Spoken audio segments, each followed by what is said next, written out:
তিন দফা দাবিতে চট্টগ্রামে বিক্ষোভ সমাবেশ করেছেন পাটকল শ্রমিকরা।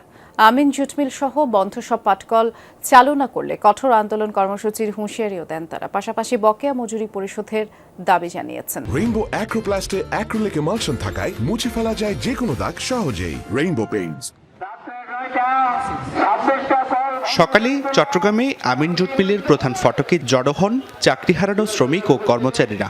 বন্ধ সব পাটকল চালু, বকেয়া মজুরি পরিশোধ, সোনালী আঁশ রক্ষায় বাজেট বরাদ্দের দাবিতে আয়োজিত সমাবেশে অংশ নেন তারা। বলেন, অনেক পাটকল শ্রমিক মানবেতর জীবনযাপন করছেন, প্রভিডেন্ট ফান্ড, গ্র্যাচুইটি ও অন্যান্য বকেয়া পাননি। আমার পাওনাটা আমারে বুঝা দিব। আমি তো ম্যানেজমেন্টের কাছে হাওলাত চাই না, দয়া ভিক্ষা চাইতেছি না। আমি পরিশ্রম করছি, আমার পরিশ্রম ভরসা।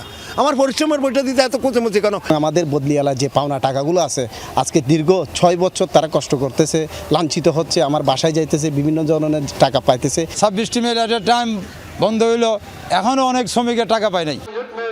শ্রমিক নেতাদের অভিযোগ, রাষ্ট্রায়ত্ত পাটকলগুলো আধুনিকায়ন করে পুনরায় চালুর প্রতিশ্রুতি রক্ষা করা হয়নি। ফলে একদিকে শ্রমিকরা কর্মহীন হয়েছে, অন্যদিকে দেশের পাট শিল্প ধ্বংস হচ্ছে। হাজার হাজার কোটি টাকা মানে বিদেশ থেকে খাইয়া বাংলাদেশের পাটের বাজারটা ইন্ডিয়ারে দিয়ে দিছে।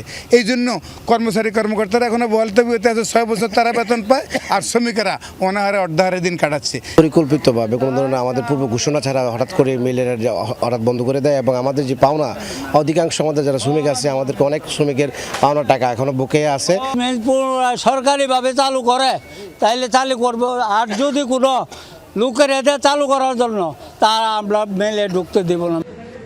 আমিন জুট মিল সহ দেশের আরও 26টি বন্ধ পাটকল পুনরায় চালনা করলে বৃহত্তর আন্দোলনের হুঁশিয়ারি দেন শ্রমিকরা।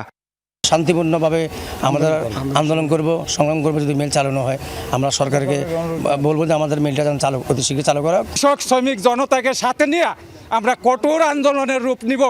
আমাদের ফ্যামিলি নামবে, আমাদের বন্ধু বান্ধব নামবে। জুবাইর রিফাত, যমুনা নিউজ, চট্টগ্রাম।